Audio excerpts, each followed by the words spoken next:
Me, Jaden, Domix, Ross, and Aaron are all going on tour doing a show called Scribble Showdown. We're going to these cities on these dates. So if you want to see us play some drawing games live, then go to scribbleshowdown.com, link in the description. Please. Okay, enjoy the video now. Do you all remember that classic kids movie made in the 70s about a pig and a spider? Yeah, Charlotte's Web.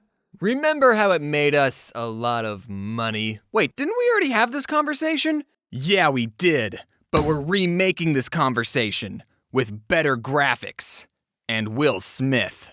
Yeah. But why would we remake something that's already good on its own when we could be making something totally original? Because, Ethan, we don't want to take risks, and this'll make us more money. But won't it be obvious to the audience that we're only doing these remakes for the money?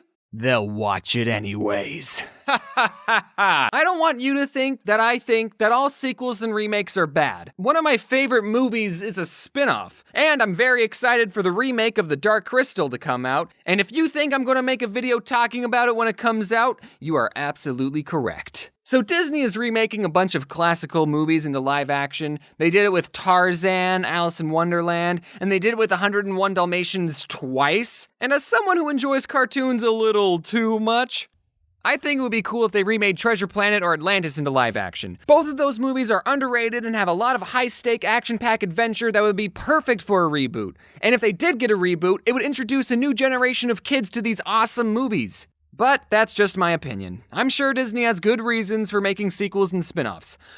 Speaking of Disney sequels, I bet some of you forgot the very old straight-to-VHS Disney sequels. I try to forget about them every day. You can have your own opinion on the Disney sequels, but all the ones that went straight to VHS are terrible. Even The Lion King 2? That one emo lion was kinda hot. Did I stutter? I know all those sequels were technically done by a different studio, but let's just hope that Disney will finally break the bad sequel streak with Frozen 2. Or they should just let it go, straight to VHS. Some franchises like Harry Potter or Lord of the Rings have long overarching stories that are designed to have multiple installments, and as long as a studio doesn't stretch out one book into 3 movies, then those types of movies are absolutely fine. But I don't want to talk about those movies. I want to talk about sequels to standalone films. Now, I believe that a sequel to a standalone film can be done, but it's a delicate process. Because in the first movie, you establish the characters and the world they live in, then the protagonist has to overcome a problem, usually defeating a villain, and then the characters live happily ever after, and the story is all wrapped up nicely with a bow, and just what a nice story we got there. I'm just gonna set it down and watch it from time to time and not change it one bit. But then a sequel comes along and says, "Oh, you thought the characters lived happily ever after?" And then rips off the nice bow and says there's another more evil villain who wasn't mentioned in the first movie for some reason. If a sequel turns out bad, it can devalue the original movie. There's a reason we don't talk about Atlantis 2 or Pocahontas 2. Or Mulan 2, or Hunchback 2, or Aladdin 2, or Cinderella 2, or Beauty and the Beast 2, or Tarzan 2. Because they didn't happen. So that's why I'm always impressed whenever a good sequel is made. And a studio that I think does an amazing job at making sequels is called DreamWorks. But I've noticed a pattern with DreamWorks franchises that I've coined the DreamWorks trequel paradox.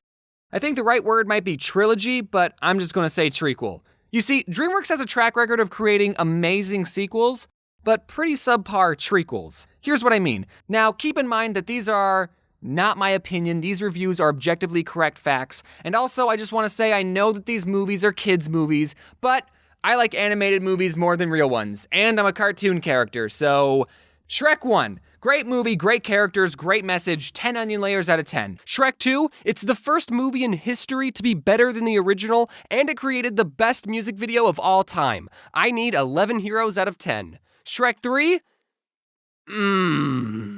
Not in my swamp. Okay, I know we might not all agree, but here's another example. Kung Fu Panda 1, perfect movie. Any movie with anthropomorphic animals is always a win in my book. I think we have a best-selling franchise on our Panda Paws. Kung Fu Panda 2, just as good as the original. How many sequels have an animated bird as a villain? Besides Stuart Little 2. So far, we got 10s across the board, but then Kung Fu Panda 3 comes along and I'm sorry, Jablinski, I just wasn't feeling this one. Which is why I was so worried for How to Train Your Dragon 3, and let's just say the DreamWorks trequel paradox didn't break its trend. However, there's one franchise that doesn't follow the DreamWorks trequel paradox, and it haunts my dreams works. And that franchise is Madagascar. I remember loving this movie as a kid, and apparently I wasn't the only kid who enjoyed it because it made $193,595,521. So DreamWorks made 2 more of these movies, and created the thing that haunts my dreams. Now, personally, I don't really care for these movies. They're fine. I haven't rewatched them at all, so 5 out of 10. But there's another movie in this franchise. A movie that shouldn't be as good as it is, and honestly, I'm a little embarrassed to admit that it might make the list of my top 5 favorite movies. I don't think enough people are talking about this movie, so I'm going to be the one who breaks the ice. That metaphor is relevant because we're talking about Penguins of Madagascar. Penguins of Madagascar is the best movie that features penguins ever. Better than Happy Feet and Happy Feet 2, and it's 1,000 times more realistic than March of the Penguins. There's a scene where the penguins fall off an airplane and go hopping from one airplane to another. It's so entertaining, and it's all done in one continuous camera shot, so I'm not talking with a hint of irony when I say that this scene is a cinematic masterpiece. I don't remember when I first watched Penguins of Madagascar. It came out when I was 18, so I'm probably not the target demographic, but I remember after watching it thinking, wow, that's a good movie. And I didn't think about that movie again until years later on Halloween night 2018. I was in a Discord call with some friends who were also spending their Halloween night behind a computer, and naturally we were discussing which Madagascar sequel was better. Some people actually liked the second one, which was surprising, and I said, well, no matter what you think of the sequels, at least we can all agree that Penguins of Madagascar is better than both of them, right? And everyone in the call was like, what are you talking about?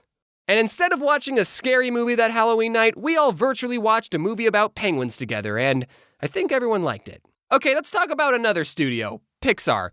Pixar movies do a good job at appealing to a wide audience. Kids like them because they're a cartoon, and adults like them because of their heavy themes like old people dying. Almost every movie Pixar has made has been a cinematic classic. Penguins of Madagascar, however, is not one of those emotionally inducing movies. It doesn't teach a thought-provoking life lesson. It's an hour and a half of penguins fighting an octopus, and I love it. Every morning when I watch Penguins of Madagascar, I feel like a kid again. I am jealous of the writing in this movie. Okay, there's one fart joke, but that's my only complaint. Now, do I think Penguins is better than all of these Pixar movies? No, definitely not. But I do think this movie is really good, and IMDb gave it a 6.7 when it clearly deserves a 10. I don't know if this video convinced you to watch Penguins of Madagascar, but if you're retroactively looking for the next summer blockbuster movie to watch, then it's got my recommendation. James, are you being sponsored by Penguins? I wish. There wasn't really a point to this video, I just wanted an excuse to talk about my favorite DreamWorks spinoff. So, in conclusion, I'm really excited for The Dark Crystal 2 coming out on Netflix. The show's being released on August 30th, which is coincidentally this channel's 5-year anniversary. So don't expect me to work that day. Okay, admittedly, this video went off the rails a tiny bit. I'm sorry.